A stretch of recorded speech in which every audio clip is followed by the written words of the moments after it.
Bonsoir, bienvenue sur ma chaîne où je te propose des histoires qui explorent la frontière fragile entre qui nous sommes et qui nous prétendons être. Si tu apprécies ce moment de confrontation et de révélation, n'hésite pas à t'abonner et à liker cette vidéo. Ça soutient mon travail et m'aide à continuer de créer ces récits qui sondent les profondeurs de l'identité. Alors, installe-toi confortablement, prépare-toi à regarder au-delà des apparences, et laisse-toi emporter par l'histoire de ce soir. L'histoire d'un homme qui s'est perdu en se regardant, et d'un reflet qui a refusé de disparaître.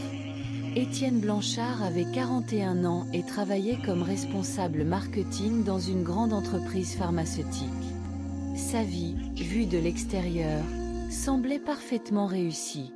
Appartement spacieux dans un quartier chic, salaire confortable, position respectée, fiancée belle et ambitieuse. Sur le papier, Étienne avait tout. Mais quelque chose s'était éteint en lui au fil des années. Une lumière intérieure qui s'était progressivement consumée jusqu'à ne laisser qu'une coquille fonctionnelle. Il ne se souvenait plus exactement quand cela avait commencé. Peut-être à la fin de ses études, quand il avait abandonné son rêve de devenir photographe pour accepter un poste sérieux dans le marketing. Peut-être quand il avait rencontré Céline, qui aimait l'image qu'il projetait mais pas nécessairement l'homme qu'il était vraiment. Peut-être lors de toutes ces années passées à dire oui quand il voulait dire non, à sourire quand il voulait crier, à être celui que les autres attendaient plutôt que celui qu'il était authentiquement. Étienne s'était adapté, comme on le fait tous. Il avait appris à porter le masque si parfaitement qu'il ne se souvenait plus du visage en dessous. Il se levait chaque matin, enfilait son costume, allait au travail, faisait son travail correctement mais sans passion, rentrait le soir, dînait avec Céline en parlant de choses qui n'avaient aucune importance, se couchait, recommençait. Une existence mécanique, automatisée, vidée de toute spontanéité ou joie véritable. Le miroir dans sa salle de bain était un grand miroir ancien avec un cadre doré que Céline avait acheté lors d'une vente aux enchères. Elle l'adorait, disait qu'il ajoutait de l'élégance à la pièce. Étienne se regardait dedans chaque matin en se rasant, chaque soir en se brossant les dents. Mais il ne se voyait pas vraiment. Il regardait sans voir, effectuait ses rituels d'hygiène en mode automatique, son esprit déjà ailleurs, planifiant la journée, ressassant des préoccupations professionnelles. N'importe quoi plutôt que d'être présent à ce moment, à ce reflet, à lui-même. C'était un mardi matin, ordinaire en tout point, qu'Étienne remarqua le décalage pour la première fois. Il levait sa brosse à dents vers sa bouche quand il vit, du coin de l'œil, que son reflet n'avait pas encore tout à fait levé la sienne. Un retard infime, peut-être une demi-seconde, mais perceptible. Étienne s'arrêta, fixa son reflet. Le reflet le fixait en retour, parfaitement synchronisé maintenant. Étienne secoua la tête. C'était son imagination, la fatigue, trop de café et pas assez de sommeil. Il finit de se brosser les dents et partit au travail sans y penser davantage. Mais le lendemain, le décalage était là à nouveau. Cette fois, quand Étienne se tourna vers le miroir, son reflet continua de regarder droit devant pendant une fraction de seconde avant de tourner aussi. C'était subtil, presque imperceptible, mais définitif. Étienne resta immobile, observant. Son reflet l'observait aussi, mais il y avait quelque chose de différent dans son expression. Une attention plus aiguë, une présence plus intense. Comme si le reflet était plus éveillé qu'Étienne lui-même. Les jours suivants, le phénomène s'intensifia. Le décalage augmentait légèrement chaque jour. Une seconde, puis 2, puis 3. Et ce n'était plus seulement un retard dans la synchronisation. Le reflet commençait à faire des choses légèrement différentes. Quand Étienne se peignait les cheveux vers la droite, son reflet les peignait d'abord vers la gauche avant de corriger. Quand Étienne souriait poliment son sourire professionnel habituel, le reflet fronçait légèrement les sourcils avant d'adopter le même sourire, mais avec un retard notable. Étienne commença à se sentir mal à l'aise. Il évitait de regarder le miroir directement, effectuant ses routines matinales et nocturnes de profil ou les yeux fermés quand possible. Mais c'était difficile de se raser sans se regarder, et impossible de nouer sa cravate correctement. Il était obligé d'utiliser le miroir, et chaque fois qu'il le faisait, il sentait ce regard du reflet, plus présent, plus vivant que le sien propre. Céline ne remarquait rien. Quand Étienne essaya subtilement d'aborder le sujet, elle rit. Un reflet qui a du retard? Étienne, tu travailles trop. Tu devrais prendre des vacances. Mais Étienne savait que ce n'était pas ça. Ce n'était pas le stress ou la fatigue. Quelque chose était en train de changer. Quelque chose de fondamental et de terrifiant. Une nuit, Étienne se réveilla à 3 heures du matin avec une soif intense. Il se leva, marcha vers la salle de bain sans allumer la lumière. Dans l'obscurité, il ouvrit le robinet, se pencha pour boire de l'eau dans ses mains. Et en relevant la tête, il vit dans le miroir, éclairé seulement par la faible lumière de la lune filtrant par la fenêtre, son reflet qui le regardait. Mais il ne reproduisait pas ses mouvements. Le reflet était juste là, immobile, le fixant avec une intensité qui glaça le sang d'Étienne. Pendant peut-être 5 secondes, ils se regardèrent ainsi, Étienne et son reflet, complètement désynchronisés. Puis le reflet cligna des yeux lentement, délibérément, et adopta enfin la posture d'Étienne. Étienne recula précipitamment de la salle de bain, le cœur battant à tout rompre. Il retourna au lit mais ne dormit plus de la nuit, fixant le plafond, essayant de trouver une explication rationnelle. Hallucination, problème neurologique, il devrait voir un médecin, évidemment. Mais une partie de lui, une partie qu'il n'écoutait presque plus jamais, murmurait que ce n'était pas médical. C'était autre chose. Quelque chose de plus profond, de plus existentiel. Les semaines passèrent. Le phénomène ne s'arrêtait pas. Au contraire, il s'intensifiait. Le reflet devenait de plus en plus indépendant. Il ne se contentait plus de retarder les mouvements d'Étienne. Il les anticipait parfois, ou les ignorait complètement, faisant ses propres gestes. Étienne le vit une fois sourire alors qu'il fronçait les sourcils. Une autre fois, le reflet sembla soupirer de lassitude alors qu'Étienne nouait sa cravate, comme s'il était fatigué de répéter ce rituel quotidien. Mais ce qui troublait le plus Étienne, c'était que le reflet semblait plus vivant que lui. Ses yeux brillaient d'une énergie qu'Étienne ne ressentait plus depuis des années. Ses expressions étaient plus variées, plus authentiques. Quand le reflet souriait, c'était un vrai sourire. Pas le sourire poli et vide qu'Étienne avait perfectionné. Quand il fronçait les sourcils, c'était avec une colère ou une frustration genuine. Pas la neutralité soigneusement cultivée qu'Étienne maintenait en toutes circonstances. Étienne commença à réaliser quelque chose de terrifiant. Son reflet était en train de devenir ce qu'il aurait dû être. La version authentique, non censurée, non compromise de lui-même. Pendant qu'Étienne se vidait progressivement de toute substance en conformant son existence aux attentes externes, son reflet conservait et exprimait tout ce qu'il refoulait. Les émotions vraies, les désirs authentiques, la personnalité qu'il avait enterrée sous des années de compromis et de masques sociaux. Au travail, Étienne se sentait de plus en plus absent. Il assistait aux réunions mais n'écoutait pas vraiment. Il répondait aux emails mais ses réponses étaient mécaniques, vides de toute pensée originale. Ses collègues commencèrent à remarquer que quelque chose n'allait pas. « Étienne, tu es là? On dirait que tu es ailleurs. » Et ils avaient raison. Il était ailleurs. Ou plutôt, il n'était nulle part.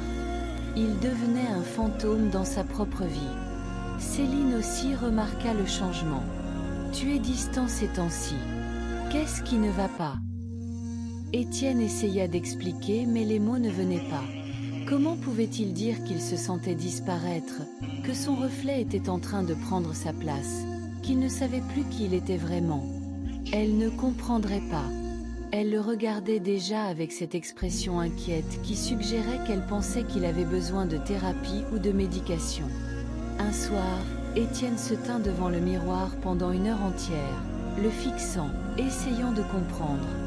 Le reflet le regardait aussi, mais avec une expression différente. Pas hostile, pas menaçant, presque compatissant. Comme s'il disait « Je sais ce que tu as fait. Je sais comment tu t'es perdu. Et maintenant, je prends le relais parce que tu as abandonné. » Étienne tendit la main vers le miroir, toucha la surface froide du verre. Son reflet fit de même, et pendant un instant, leurs mains se touchèrent, séparées seulement par cette fine barrière de verre et de teint. Étienne sentit une connexion, une reconnaissance. Ce reflet n'était pas un étranger. C'était lui. La version de lui qu'il aurait dû être si seulement il avait eu le courage de rester fidèle à lui-même. Les choses se détériorèrent rapidement après cela. Étienne commença à avoir du mal à se concentrer sur quoi que ce soit. Au travail, il fixait son écran d'ordinateur pendant des heures sans rien accomplir. À la maison, il restait assis dans le canapé, regardant dans le vide. Céline devint de plus en plus frustrée, puis inquiète, puis distante.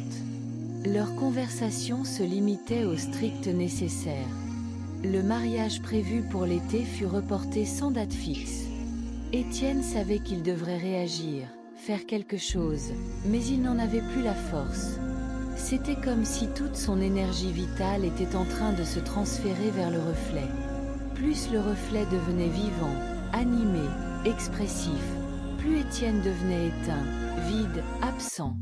Il était en train de disparaître, lentement mais sûrement, aspiré dans une non-existence pendant que son reflet prenait toute la place. Le matin fatidique arriva sans avertissement particulier. C'était un vendredi, 6 semaines après le début du phénomène. Étienne se réveilla avec un sentiment d'irréalité profonde, comme s'il flottait à la surface de sa propre vie sans vraiment y être ancré. Il se leva mécaniquement, marcha vers la salle de bain comme il le faisait chaque matin. Il alluma la lumière, leva les yeux vers le miroir. Et son cœur s'arrêta. Le miroir reflétait la salle de bain, mais elle était vide. Les serviettes sur le porte-serviettes, le lavabo, la baignoire, tout était là. Mais pas Étienne. Il n'y avait personne devant le miroir, aucune silhouette, aucun reflet de l'homme qui se tenait pourtant juste là. Mais le reflet, lui, était toujours présent. Dans le miroir, une version d'Étienne se tenait là, solide, vivante, le regardant avec une expression à la fois triste et déterminée. Le reflet portait un jean et un t-shirt simple, pas le costume qu'Étienne portait. Ses cheveux étaient légèrement plus longs, moins soigneusement coiffés. Ses yeux brillaient d'une vie qu'Étienne n'avait plus vue dans ses propres yeux depuis des années. Étienne tendit une main tremblante vers sa propre poitrine, sentit son cœur battre, sentit la chaleur de son corps. Il était là, physiquement présent. Mais le miroir le niait, refusait de le reconnaître, montrait seulement le reflet autonome qui existait maintenant indépendamment de lui.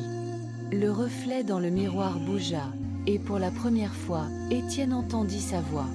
Ce n'était pas une voix externe, mais quelque chose qui résonnait directement dans son esprit, clair et indéniable.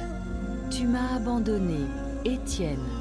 Tu as abandonné qui tu étais vraiment pour devenir ce que les autres voulaient que tu sois. Chaque compromis, chaque moment où tu as choisi la facilité plutôt que l'authenticité, tu m'as affaibli, jusqu'à ce qu'il ne reste presque plus rien de moi. Alors j'ai dû survivre autrement. Dans le miroir, dans les reflets, dans les moments où tu ne regardais pas. » Étienne voulut répondre mais aucun son ne sortit. Le reflet continua. « Mais maintenant, tu es devenu tellement transparent, tellement vide, que tu n'as plus assez de substance pour projeter une image. Tu es un fantôme, Étienne. Un fantôme de ce que tu aurais pu être. Et moi, je suis devenu réel. Parce que quelqu'un doit l'être. » Les larmes coulaient sur le visage d'Étienne, silencieuse et désespérée. Il comprenait maintenant. Ce n'était pas le miroir qui était hanté. C'était lui. Il s'était hanté lui-même en niant qui il était vraiment, en étouffant sa véritable nature jusqu'à ce qu'elle n'ait plus d'autre choix que de s'échapper, de se manifester ailleurs, dans son reflet. Qu'est-ce que je peux faire? Murmura Étienne, ne sachant pas si le reflet pouvait l'entendre. Mais apparemment, il le pouvait. Le reflet sourit tristement. Tu dois choisir, Étienne. Soit tu continues comme tu es, et tu disparais complètement. Dans quelques jours, quelques semaines peut-être, il ne restera plus rien de toi. Tu seras juste absent. Les gens ne se souviendront même plus de ton visage. Et moi, je prendrai ta place dans le monde réel. Où quoi? Demanda Étienne désespérément. Le reflet le regarda avec une intensité profonde. Où tu redeviens moi. Tu laisses tomber tous les masques, tous les mensonges, toutes les versions de toi que tu as construites pour plaire aux autres.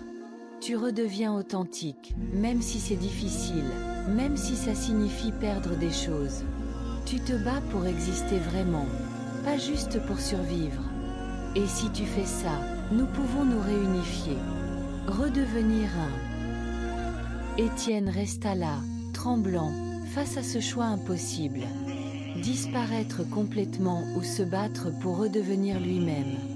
Pendant toutes ces années, il avait cru que s'adapter, se conformer, porter des masques était la façon de survivre dans le monde. Mais maintenant il voyait la vérité.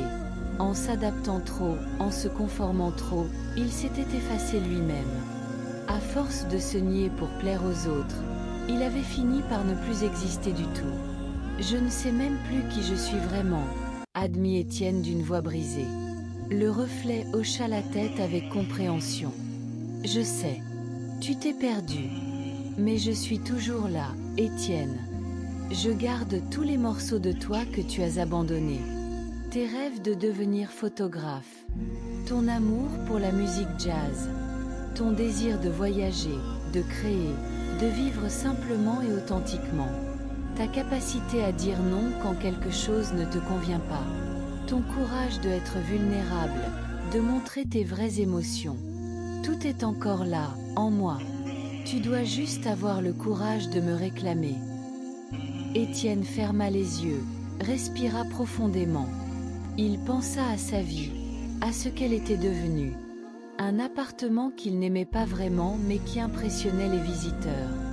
Un travail qui le vidait mais qui payait bien. Une relation avec une femme qu'il respectait mais n'aimait pas vraiment, qu'il aimait seulement pour ce qu'il projetait, pas pour qui il était. Des amis qui étaient vraiment des connaissances professionnelles, des relations transactionnelles plutôt qu'authentiques. Était-ce vraiment une vie? Ou était-ce juste une existence, une performance, un rôle joué sans conviction? Il ouvrit les yeux, regarda le reflet. Comment je recommence? Le reflet sourit, un vrai sourire cette fois. Un choix à la fois, une vérité à la fois. Commence maintenant. Aujourd'hui. Appelle ton patron. Démissionne de ce travail que tu détestes. Parle à Céline. Dis-lui la vérité sur ce que tu ressens vraiment. Vide cet appartement de toutes les choses que tu as achetées pour impressionner plutôt que parce que tu les aimais. Arrête de sourire poliment quand tu veux hurler. Arrête de dire oui quand tu veux dire non. Commence à vivre selon tes propres termes, même si c'est terrifiant. C'était terrifiant. Étienne sentit une vague de panique à l'idée de démanteler toute la vie qu'il avait si soigneusement construite. Mais en même temps, il sentit quelque chose d'autre. Un soupçon d'excitation, une étincelle d'espoir. Peut-être que c'était possible. Peut-être qu'il n'était pas trop tard. Il tendit à nouveau la main vers le miroir.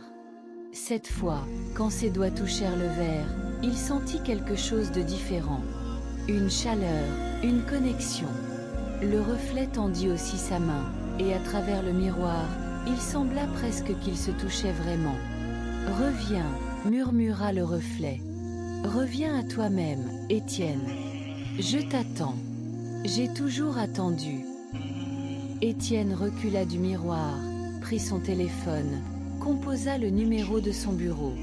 Quand son assistante répondit, il dit d'une voix qui tremblait mais qui était plus ferme qu'elle ne l'avait été depuis des années. « Bonjour, Christine. Pourriez-vous organiser une réunion avec Monsieur Durand pour lundi matin ? Je dois lui parler de ma démission. Il entendit la surprise dans la voix de Christine, mais ne donna pas d'explication. Il raccrocha, sentant à la fois la terreur et la libération. Puis il alla dans la chambre où Céline dormait encore. Il s'assit au bord du lit, la regarda. Elle était belle, intelligente, accomplie. Mais elle n'était pas la bonne personne pour lui. Il avait toujours su cela, au fond, mais avait choisi de l'ignorer parce qu'elle correspondait à l'image de la fiancée parfaite. « Céline, dit-il doucement. » Elle ouvrit les yeux, encore ensommeillée. « Nous devons parler. » La conversation qui suivit fut une des plus difficiles de sa vie. Il lui dit la vérité, qu'il ne l'aimait pas comme il aurait dû, qu'il s'était menti à lui-même et à elle, qu'il ne pouvait plus continuer cette mascarade. Céline fut d'abord choquée, puis en colère, puis finalement, à sa surprise, soulagée. « Je le savais, dit-elle doucement. Je crois que je l'ai toujours su. Toi aussi tu n'étais pas vraiment là. Comme si tu jouais un rôle. » Ils pleurèrent ensemble, non pas de chagrin pour la relation perdue, mais de soulagement d'être enfin honnêtes. Les jours suivants furent chaotiques. Étienne donna sa démission, à la grande consternation de ses supérieurs. Céline déménagea, prenant la moitié des meubles. Étienne vendit ou donna le reste, gardant seulement ce qui avait vraiment du sens pour lui. L'appartement, autrefois parfaitement décoré et présenté comme une vitrine, devint presque vide. Mais cette vacuité était honnête, authentique. Ce n'était plus une façade. Chaque matin, Étienne se regardait dans le miroir. Au début, il était invisible, son reflet existant indépendamment de lui. Mais progressivement, à mesure qu'il faisait des choix authentiques, à mesure qu'il redevenait lui-même, son image commença à réapparaître. D'abord faiblement, comme une double exposition photographique. Puis plus clairement. Et lentement, très lentement, son reflet et lui-même commencèrent à se resynchroniser. Ce n'était pas facile. Il y eut des moments de doute intense, des nuits où Étienne se demandait s'il n'avait pas fait une terrible erreur. Il avait abandonné la sécurité, le confort, le statut. Il vivait maintenant de ses économies, dans un petit studio, sans plan clair pour l'avenir. Mais il se sentait vivant. Pour la première fois depuis qu'il ne savait combien de temps, il se sentait vraiment, authentiquement vivant. Il reprit la photographie, ce rêve qu'il avait abandonné 20 ans auparavant. Il acheta un vieil appareil photo d'occasion, passa des heures à errer dans la ville, capturant des images qui le touchaient vraiment. Il ne cherchait pas à impressionner ou à vendre. Il créait simplement parce que cela donnait un sens à son existence. 3 mois après ce matin fatidique, Étienne se tenait à nouveau devant le miroir. Cette fois, quand il leva la main, son reflet leva la sienne exactement au même moment. Parfaitement synchronisé. Étienne sourit, et son reflet sourit exactement de la même façon. Mais ce n'était plus le sourire poli et vide d'autrefois. C'était un sourire authentique, un peu hésitant peut-être, mais réel. « Merci », murmura Étienne à son reflet. Et il jura voir le reflet hocher la tête légèrement, comme pour dire de rien. Puis ce fut juste un reflet normal à nouveau, faisant exactement ce qu'Étienne faisait, au moment exact où il le faisait. Ils étaient redevenus un. Les mois devinrent des années. Étienne ne retrouva jamais le statut ou le salaire qu'il avait eu. Il travaillait maintenant comme photographe indépendant, gagnant modestement mais suffisamment. Il vivait simplement, dans un petit appartement qui reflétait vraiment ses goûts plutôt que ce qu'il pensait que les autres attendaient. Il avait quelques vrais amis maintenant, pas beaucoup, mais des relations authentiques basées sur qui il était vraiment. Il rencontra aussi quelqu'un, une femme nommée Sophie qui aimait ses photos et qui voyait en lui la personne qu'il était devenu, pas celle qu'il avait prétendu être. Leur relation était différente de celle qu'il avait eue avec Céline. Plus vulnérable, plus honnête, parfois plus difficile parce que ni l'un ni l'autre ne portait de masque. Mais elle était réelle, profondément, authentiquement réel. Et chaque matin, quand Étienne se regardait dans le miroir, il voyait quelqu'un qu'il reconnaissait. Pas parfait, pas sans défaut ou doute, mais authentique, présent, vivant. Son reflet était simplement son reflet, rien de plus, rien de moins. Et c'était exactement comme cela devait être.